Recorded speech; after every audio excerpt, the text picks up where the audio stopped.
நீங்கள் பைபிளை வாசிக்கிறீர்கள், ஆனால் அது உங்கள் வாழ்க்கையை அது செய்ய வேண்டியபடி மாற்றுவதில்லை என்று நீங்கள் உணர்கிறீர்கள். நீங்கள் வேதத்தை திறக்கிறீர்கள். சில விஷயங்களை புரிந்துகொள்கிறீர்கள், சில தருணங்களில் உணர்ச்சிவசப்படுகிறீர்கள் கூட. ஆனால் ஆழத்தில் எந்த முக்கியமான மாற்றமும் உண்மையில் ஏற்படுவது போல தெரியவில்லை. வாசிப்பு ஒரு சாதாரணமான, கணிக்கக்கூடிய, கிட்டத்தட்ட தானியங்கி செயலாக மாறிவிடுகிறது. இப்போது இதை நேரடியாக சவால் செய்யும் ஒரு விஷயத்தை நான் உங்களுக்கு காட்டுகிறேன். ஒரு மனிதர் இருந்தார். அவர் வெறும் பைபிளை வாசித்தவர் அல்ல. அவர் வேதத்தை தனது வாழ்க்கைக்காக கடவுளிடமிருந்து வரும் உயிருள்ள கட்டளையாக ஒவ்வொரு வார்த்தையையும் கருதினார். அந்த தீவிரமான அணுகுமுறை அவரை மட்டும் மாற்றவில்லை, அது முழு நகரங்களை உலுக்கியது, ஒரு முழு தேசத்தை பாதித்தது, தலைமுறைகளை செல்வாக்கு செய்தது. அவரது பெயர் ஜான் வெஸ்லி. ஆனால் பெரும்பாலானோர் புரிந்துகொள்ளாத ஒரு விஷயம் இருக்கிறது. வெஸ்லியின் தாக்கம் மேடைகளில் ஆரம்பிக்கவில்லை. அது வேதத்தின் முன் அவர் தன்னை எப்படி தயார்படுத்திக் கொண்டார் என்பதிலிருந்து ஆரம்பித்தது. சகோதரர்களும் சகோதரிகளும், இன்று பெரும்பாலானோர் பைபிளை நிராகரிப்பதில்லை, ஆனால் அதற்கு கீழ்ப்படிவதில்லை. நாம் வாசிக்கிறோம், ஆனால் வடிகட்டுகிறோம். நாம் புரிந்துகொள்கிறோம், ஆனால் பேசி சமரசம் செய்கிறோம். நாம் உணர்கிறோம், ஆனால் மாற்றமடைவதில்லை. அதுவே வெஸ்லி போன்றவர்கள். ஆனால் பிரச்சினை நேரமின்மையோ திறனின்மையோ அல்ல, நீங்கள் வாசிப்பதை நீங்கள் எப்படி கையாளுகிறீர்கள் என்பதுதானா? ஏனெனில் இந்த வீடியோவில் ஜான் வெஸ்லி பைபிளை எப்படி படித்தார் மற்றும் வேதத்தின் ஒவ்வொரு வார்த்தையையும் அவர் எவ்வளவு தீவிரமாக எடுத்துக்கொண்டார் என்பதை காணப்போகிறீர்கள். நீங்கள் உணரக்கூடும், இல்லாதது அதிக வாசிப்பல்ல, அது முற்றிலும் வேறுபட்ட மனப்பாங்கு. இப்போது நான் உங்களிடம் ஒன்றை கேட்கிறேன், நேர்மையாக பதில் சொல்லுங்கள். கடவுளின் வார்த்தையை அதிக தீவிரத்துடனும் ஆழத்துடனும் அணுக கற்றுக்கொள்ள விரும்பினால் இங்கே கருத்துகளில் எழுதுங்கள். நான் வார்த்தையை அறிய மட்டும் அல்ல, அதை வாழ விரும்புகிறேன். ஏனெனில் நீங்கள் பார்க்க போகிற விஷயம் வெஸ்லி பைபிளை எப்படி படித்தார் என்பதற்கும் அப்பாற்பட்டது. அது கடவுளுடன் இருக்கும் ஒரு உறவு பற்றியது. அதை வாழ தயாராக இருக்குமோர் மிக குறைவு. அது எல்லாவற்றையும் மாற்றுகிறது. 18ஆம் நூற்றாண்டின் இங்கிலாந்து ஆன்மீக ரீதியாக வெறுமையாக இருந்தது. மறுமலர்ச்சி எதுவும் இல்லை. தேவாலயங்களில் மாற்றத்தை ஏற்படுத்தும் சக்தியும் இல்லை. மக்கள் உண்மையான நம்பிக்கையால் அல்ல, பழக்கத்தால் ஆலயங்களுக்கு சென்றார்கள். மதம் இருந்தது, ஆனால் தேவனுடன் உண்மையான உறவு இல்லை. மதுபான பழக்கம் பரவலாக இருந்தது. வறுமை மிகவும் கடுமையாக இருந்தது. மேலும் அந்த நாட்டின் மீது யாராலும் மாற்ற முடியாதபடி தோன்றிய ஒரு ஆன்மீக மரணம் நிலவியது. அத்தகைய சூழ்நிலையில் ஜான் வெஸ்லி பிறந்தார். ஆங்கிலிக்கன் ஆசாரியரின் மகனாக அவர் ஒரு முறையான கிறிஸ்தவ சூழலில் வளர்ந்தார். ஆனால் அந்த கிறிஸ்தவம் வெறுமையானது. அது விதிகளும் வெளிப்பாடும் மட்டுமே, அது மாற்றம் அல்ல. வெஸ்லி ஆக்ஸ்போர்டில் படித்தார். அவர் ஆங்கிலிக்கன் ஆசாரியராக அர்ப்பணிக்கப்பட்டார். அவர் ஆலயங்களில் பிரசங்கித்தார், ஆனால் அவருக்குள் ஏதோ ஒன்று குறைந்திருந்தது. ஒரு உண்மையான அபிஷேகம், மக்களின் ஆத்துமாக்களை உண்மையில் தொடும் ஒரு சக்தி. பின்னர் அனைத்தையும் மாற்றிய அந்த தருணம் வந்தது. 1738 மே 24 அன்று லண்டனின் ஆல்டர்ஸ்கேட் தெருவில் நடந்த ஒரு சிறிய கூட்டத்தில் வெஸ்லி இருந்தார். ஒருவர் ரோமர் எழுத்திற்கு லூதரின் முன்னுரையை வாசித்துக் கொண்டிருந்தார். அந்த தருணத்தில் வெஸ்லி வேதாகமத்தின் அர்த்தத்தை என்றும் மாற்றிய ஒரு அனுபவத்தை பெற்றார். அவரது இதயம் விசித்திரமாக சூடானதாக உணரப்பட்டது. நம்பிக்கையால் நீதிமானாக்கப்படுவது என்ன என்பதை அவர் உண்மையாக புரிந்து கொண்டார், மட்டும் அறிவால் அல்ல, ஆனால் அவரது ஆத்துமாவின் ஆழ்ந்த பகுதியிலே. அந்த இரவு வெஸ்லி தனது நாளேட்டில் எழுதினார், என் இரட்சிப்பிற்காக நான் கிறிஸ்துவில் மட்டும், கிறிஸ்துவிலேயே நம்பிக்கை வைத்திருந்தேன் என்று நான் உணர்ந்தேன். அந்த தருணம் சீரற்ற ஒன்று அல்ல. அது ஒரு சாதாரண உணர்வு அல்ல. அது வெஸ்லி இரகசியமாக செய்து வந்த ஒன்றின் விளைவாக இருந்தது. அவர் முன்பு ஒருபோதும் செய்யாத வகையில் வேதாகமத்தை முற்றிலும் வேறுபட்ட முறையில் வாசிக்கத் தொடங்கினார். அதுவே அந்த மாற்றத்திற்கான, ஏனெனில் உண்மையான மாற்றத்திற்கான திறவுகோல் அதுவே என்று அவருக்கு தெளிவாக இருந்தது. வெஸ்லி முறையின் முதல் கோட்பாடு மிகுந்த நிலைத்தன்மை. பெரும்பாலான கிறிஸ்தவர்கள் முற்றிலும் கவனிக்காத ஒன்றை வெஸ்லி புரிந்து கொண்டார். ஆன்மீக மாற்றம் தற்செயலாக ஏற்படாது. அது உங்களிடம் நேரம் இருக்கும்போது நிகழாது. அது ஒரு தீர்மானத்தால், முழுமையான நிலைத்தன்மையால் நிகழ்கிறது.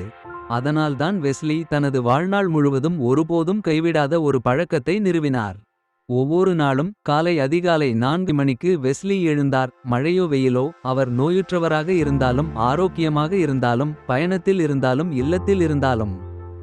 அந்த நாள் தொடக்க மணிநேரங்கள் தேவனுடைய வார்த்தைக்கு மட்டும் ஒதுக்கப்பட்டிருந்தன. கவனச்சிதறல்கள் இல்லை, அவசரங்கள் இல்லை, காரணங்கள் இல்லை. 60 ஆண்டுகளுக்கும் மேலாக ஒவ்வொரு காலை 2 முதல் 3 மணிநேரம் வரை வெஸ்லி வேதாகமத்தை வாசித்து ஜெபித்தார். இது விருப்பமான ஒன்று அல்ல, இது புனிதமானது. அதே நேரத்தில் வெஸ்லி 40,000க்கும் மேற்பட்ட பிரசங்கங்களை வழங்கினார். அவர் சுவிசேஷ செய்தியை கொண்டு செல்ல 4 லட்சம் கிலோமீட்டருக்கும் மேல் குதிரையில் பயணம் செய்தார். அவர் 200க்கும் மேற்பட்ட புத்தகங்களை எழுதியார். அவர் பள்ளிகள், அனாதை இல்லங்கள், மருத்துவமனைகள் நிறுவினார். அவர் கோடிக்கணக்கான மக்களின் வாழ்க்கையை மாற்றிய ஒரு இயக்கத்தை வழிநடத்தினார். இவை அனைத்தும் அவரது வார்த்தையிலான நேரத்திற்கு பிறகே நடந்தவை. இவை அனைத்தும் அந்த அதிகாலை நேரங்களின் பலனாக இருந்தது. இதோ சிலரே புரிந்து கொள்ளும் ரகசியம். வெஸ்லி பைபிளை படித்தது ஒரு வேலை முடித்துவிட வேண்டும் என்பதற்காக அல்ல. அவர் படித்தார் ஏனெனில் அவர் ஒரு அடிப்படை உண்மையை புரிந்திருந்தார். தேவனுடன் நேரடி சந்திப்பு இல்லாமல் அவரது எல்லா பிரசங்கமும் வெறுமையாக இருக்கும். அவரது எல்லா வேலைகளும் பலனற்றதாக இருக்கும். அவர் தானே சொன்னார், நீங்கள் ஒரு அதிகாரம் படித்தாலும் 10 அதிகாரங்கள் படித்தாலும் முக்கியமில்லை. முக்கியமானது, ஒரு நாளும் தேவன் தனது வார்த்தையின் மூலம் பேசுவதை நீங்கள் கேட்காமல் போகக்கூடாது. கேள்வி அளவு பற்றி இல்லை, அது தொடர்ச்சியை பற்றியது. அந்த படைப்பாளருடன் தினசரி சந்திப்பு மிக முக்கியமானது என்பதில் உறுதியான தீர்மானம். இதை நீங்கள் புரிந்து கொள்ளும்போது வெஸ்லி ஏன் மிகவும் வேறுபட்டவராக இருந்தார் என்பதை நீங்கள் புரிந்து கொள்ளத் தொடங்குவீர்கள். வெஸ்லியைப் போல இந்த மாதிரியான நிலைத்தன்மையை நீங்கள் பெற விரும்பினால் எங்களிடம் ஒரு சிறப்பு வளம் உள்ளது. The power of spiritual constancy என்ற ஈபுக். இது எங்கள் பல சந்தாதாரர்களுக்கு உதவி செய்து வருகிறது. நீங்கள் மனம் வராத போதிலும் ஆன்மீக ஒழுக்கங்களில் நிலைத்தன்மையை எப்படி பேணுவது, நீங்கள் தொடங்கியவற்றை எப்போதும் விட்டுவிடாமல் இருப்பது எப்படி, மேலும் ஏற்றத்தாழ்வுகளால் நிரம்பிய ஆன்மீக வாழ்க்கையை நிறுத்துவது எப்படி என்பதை காட்டும். இணைப்பு முதல் பின் செய்யப்பட்ட கருத்தில் உள்ளது. இரண்டாவது கொள்கை, பைபிள் தானே பைபிளை விளக்குகிறது. வெஸ்லிக்கு நம்பிக்கையின் ஒப்புமை என்ற கொள்கை இருந்தது. எளிமையானது ஆனால் புரட்சிகரமானது. பைபிள் தானே பைபிளை விளக்குகிறது.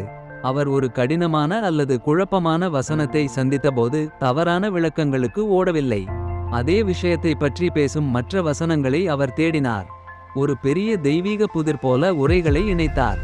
அவர் ரோமர் 8:28 ஐ படித்தபோது, அந்த நம்பிக்கையினாலே நாம் இரட்சிக்கப்பட்டிருக்கிறோம். காணப்படுகிறதை நம்புகிறது நம்பிக்கையல்ல, ஒருவன்தான் காண்கிறதை நம்ப வேண்டுவதென்ன என்று கூறும் வசனம் அவர் அங்கேயே நின்றுவிடவில்லை. அதை ஆதியாகமம் 50:20 இல் உள்ள யோசேப்பின் கதையுடன், பிலிப்பியர் 1:12 இல் பவுல் தனது சிறைபிடிப்பை பற்றி பேசுவதுடன், 2 கொரிந்தியர் 12:7 இல் அவரது உடலில் உள்ள முள் பற்றியதுடன், யாக்கோபு 1:12 இல் சோதனைகள் பொறுமையை உண்டாக்குவது பற்றியதுடன் இணைத்தார். அந்த வழியில் தேவன் என்ன கூறுகிறார் என்பதின் முழு படத்தை அவர் கண்டார். இதோ முக்கியமான புள்ளி. வெஸ்லி சொன்னார், வேதாகமம் வேதாகமத்துக்கு எதிராக இருக்க முடியாது. உங்கள் விளக்கம் முரண்பாட்டை உருவாக்கினால் உங்கள் விளக்கம் தவறானது. இது எளிய விதி ஆனால் ஆழமானது. இது தனிமைப்படுத்தப்பட்ட மற்றும் தவறான விளக்கங்களை தடுத்தது. அவர் பரிசுத்தமாக்கலை பற்றி படித்தபோது ஒரு எழுத்தாளர் என்ன சொன்னார் என்பதையே மட்டும் அவர் படிக்கவில்லை. பவுல் பரிசுத்தத்தை பற்றி என்ன கற்றுக் கொடுத்தார்? பேதுரு தூய்மையை பற்றி என்ன கற்றார்? யோவான் அன்பில் முழுமையை பற்றி என்ன எழுதினார்? யாக்கோபு நடைமுறை செயல்களை பற்றி என்ன கூறினார் என்பதனை ஒப்பிட்டார். அந்த வழியில் அவர் முழு படத்தை பார்த்தார். இன்று என்ன நடக்கிறது? மக்கள் ஒரு வசனத்தை தனியாக பிடித்து அதன் சூழலிலிருந்து அதை இழுத்து அதன் மீது முழு கோட்பாடுகளை கட்டுகின்றனர். வெஸ்லி அதற்கு எதிராக செய்தார். ஒவ்வொரு பகுதியையும் புரிந்து கொள்ள முழு பைபிளையும் அவர் பயன்படுத்தினார். இதை நடைமுறையில் எப்படி பயன்படுத்துவது தெரிந்து கொள்ள விரும்புகிறீர்களா? நீங்கள் ஒரு வசனத்தை படிக்க முன்பாக உங்களிடம் இந்த கேள்விகளை கேளுங்கள். இந்த உரைக்கு முன் என்ன வருகிறது? அதன் பிறகு என்ன வருகிறது? யார் பேசுகிறார்கள்? அவர்கள் யாரிடம்? ஆனால் பவுலின் முழு வாதத்தையும் அதிகாரமாக பார்த்தபோதுதான் அந்த உண்மை அவரது இதயத்தில் வெடித்தது. அந்த இரவு ஆல்டர்ஸ்கேட் தெருவில் அந்த புரிதல் அவரது ஆவியில் உயிருள்ள நிஜமாக மாறியது. ஆனால் காத்திருங்கள், ஏனெனில் வெஸ்லியின் மூன்றாவது நடைமுறை எல்லாவற்றிலும் மிகவும் தீவிரமானதாக இருக்கலாம். மூன்றாவது கொள்கை தகவல் மட்டும் அல்ல, மாற்றம். ஜான் வெஸ்லி, மெத்தாடிஸ்ட் லீடர், பைபிளை வெறும் அறிவை சேகரிக்க படிக்கவில்லை. அவர் மாற்றப்படுவதற்காகவே படித்தார். அந்த வேறுபாடு அடிப்படையானது. பலர் பைபிளை ஒரு தகவல் கையேடாக, ஒரு தத்துவ கலைக்களஞ்சியமாக நடத்துகிறார்கள். ஆனால் வெஸ்லி அதை தனது இதயத்தை வெளிப்படுத்தும் ஒரு கண்ணாடியாகவும் தனது ஆன்மாவுக்கு அறுவை சிகிச்சை செய்யும் ஒரு வாளாகவும் பார்த்தார். அவர் கூறினார், நான் பைபிளை என் அறிவை அதிகரிக்க அல்ல, என் சொந்த இதயத்தை அறியவே படிக்கிறேன். ஒவ்வொரு முறையும் அவர் வேதாகமத்தை திறந்தபோது பைபிள் சாப்டர் ஐ ஆய்வு செய்தபோது அதன் அழகை மட்டும் ரசிக்காமல் தன்னை தானே மதிப்பீடு செய்தார். அன்பு பொறுமையானது. நான் பொறுமையை காட்டியுள்ளேனா?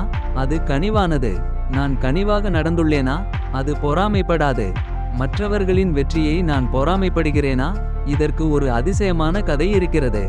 வெஸ்லி அன்பை பற்றிய புகழ்பெற்ற அதிகாரமான 1 கொரிந்தியன்ஸ் 13 பைபிள் சாப்டர் ஐ படித்து கொண்டிருந்தார். ஆனால் அதன் இலக்கிய அழகை மட்டும் ரசிக்காமல் வேறுபட்ட. அது பொறாமைப்படாது.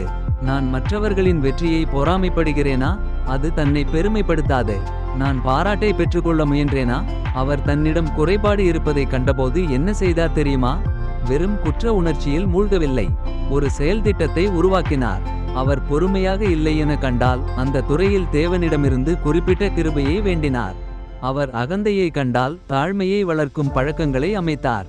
அன்பு குறைவாக இருந்தால் சேவை செய்யும் நடைமுறை. வாய்ப்புகளை தேடினார். வெஸ்லி ஒரு ஆன்மீக குறிப்பேட்டை வைத்திருந்தார். அதில் தேவன் அவரை சீர்செய்ய பயன்படுத்திய வசனங்களை பதிவு செய்தார். அழிக்கப்பட வேண்டிய பாவ பகுதிகளை, கிறிஸ்துவை பற்றிய ஏற்றுக்கொள்ள வேண்டிய சத்தியங்களை, செய்ய வேண்டிய தெளிவான செயல்களை. இதனால் அவரது பைபிள் வாசிப்பு ஒருபோதும் கோட்பாட்டாக மட்டும் இருக்கவில்லை. அவர் ஜேம்ஸ் நள்ளிரவு 1:27 ஐ படித்து அனாதைகளையும் விதவைகளையும் பராமரிப்பதை பற்றி அறிந்தபோது அனாதை இல்லங்களையும் பராமரிப்பு இல்லங்களையும் நிறுவினார்.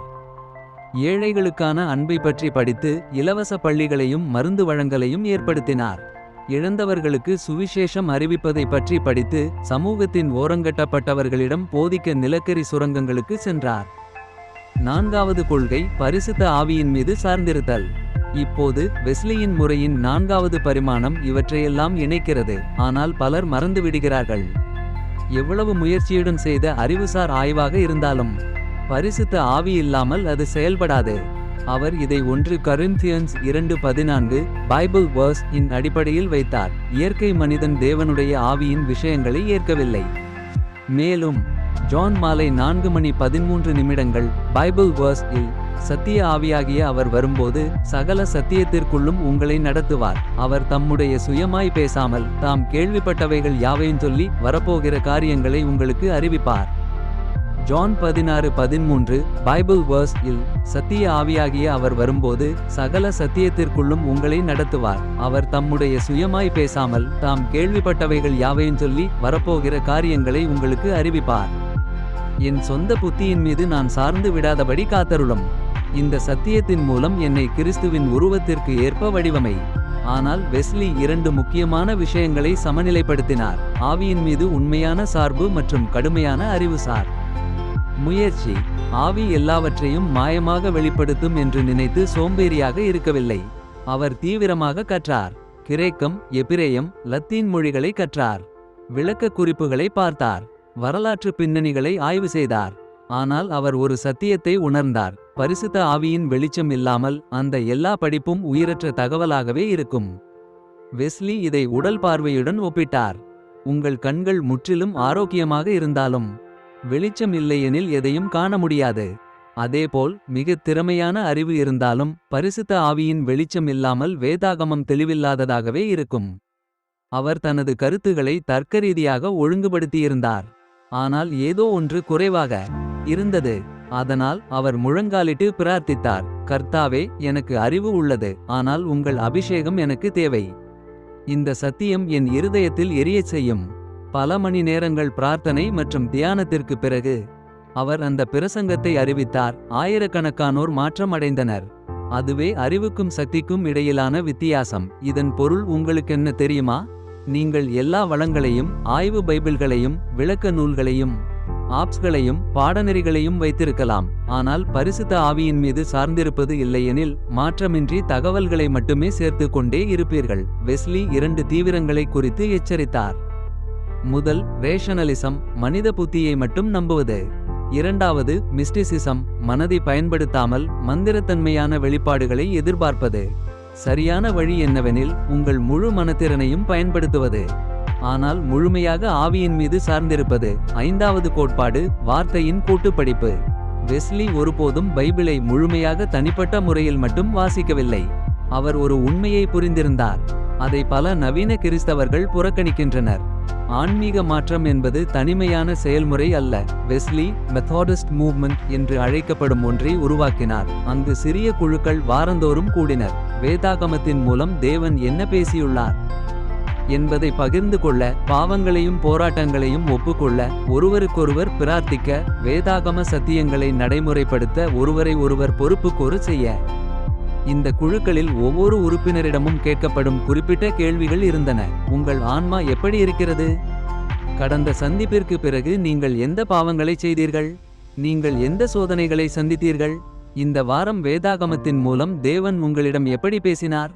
அதற்கு நீங்கள் என்ன செய்தீர்கள்? அது எவ்வளவு வித்தியாசமானது என்பதை பாருங்கள். இவை வெறும் கோட்பாடுகளை பற்றி விவாதிக்கும் மேற்பரப்பான பைபிள் ஆய்வு குழுக்கள் அல்ல. இது உண்மையான பொறுப்புணர்வு, உண்மையான திறந்த மனம், நடைமுறை வளர்ச்சி.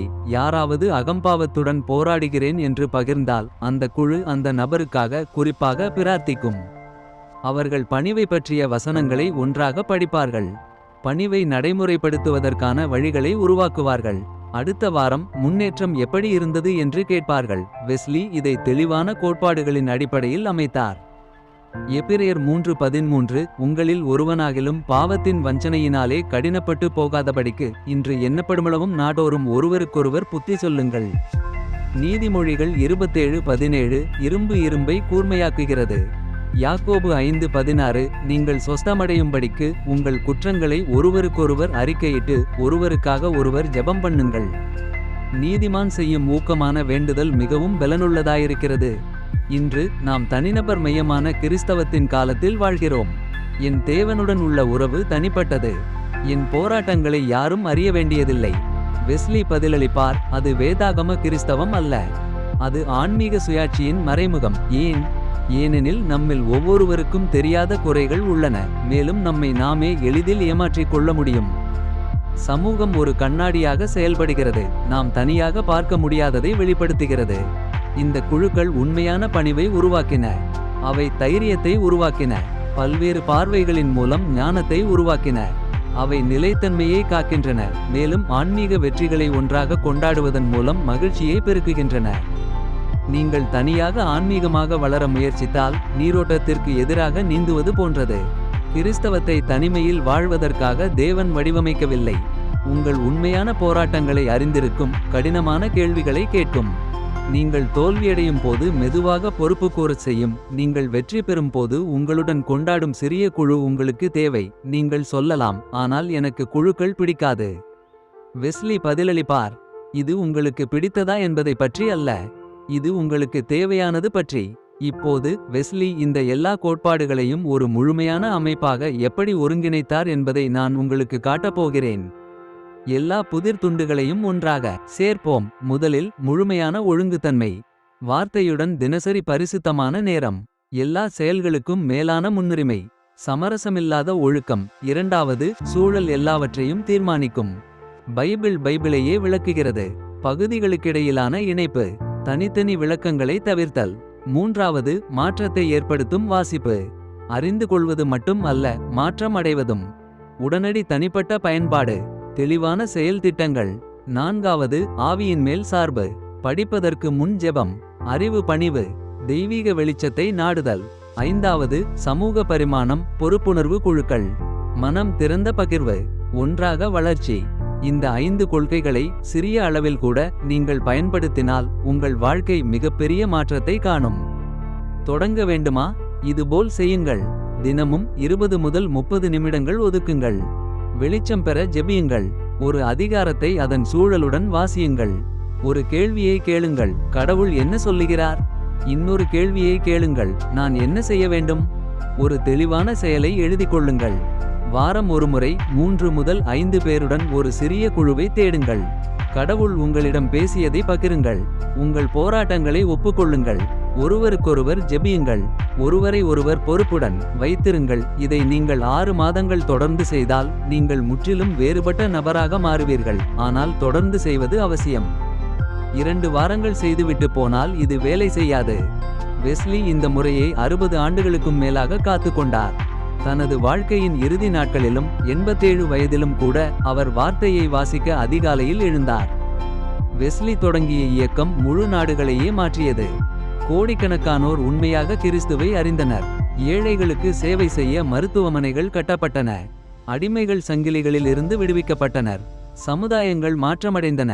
இதெல்லாம் பைபிள் வாசிப்பையும் ஆய்வையும் முக்கியமாக எடுத்துக்கொண்ட ஒரே மனிதர. சகோதரர்களும் சகோதரிகளும், வெஸ்லி இந்த முறையை 60 ஆண்டுகளுக்கும் மேலாக காத்து கொண்டார். தனது வாழ்க்கையின் இறுதி நாட்களில் 87 வயதில் கூட அவர் வார்த்தையை வாசிக்க அதிகாலையில் எழுந்தார். அவர் இறக்கும் நாளுக்கு முந்தைய தினம் தனது சக்தியை திரட்டி கொண்டு எல்லாவற்றிலும் சிறந்தது என்னவென்றால் கடவுள் நம்முடன் இருக்கிறார் என்று கூறினார். இந்த அசைக்க முடியாத நிச்சயம் எங்கிருந்து வந்தது? மரணத்தை எதிர்கொண்ட போதிலும் பல தசாப்தங்களாக, உண்மையில் பல தசாப்தங்களாக திருவெழுத்தின் மூலம் தினமும் கடவுளை சந்தித்த அனுபவத்திலிருந்து. ஆனால் இங்கே நீங்கள் பதிலளிக்க வேண்டிய கேள்வி உள்ளது. நீங்கள் பைபிளை எப்படி வாசித்து வருகிறீர்கள்? அது மேற்பரப்பானதா, நேரம் கிடைக்கும் போது மட்டும், எந்த திட்டமிட்ட முறையுமின்றி? அல்லது நீங்கள் உண்மையாக கடவுளை சந்தித்து அவருடைய வார்த்தையால் மாற்றப்பட முயற்சிக்கிறீர்களா?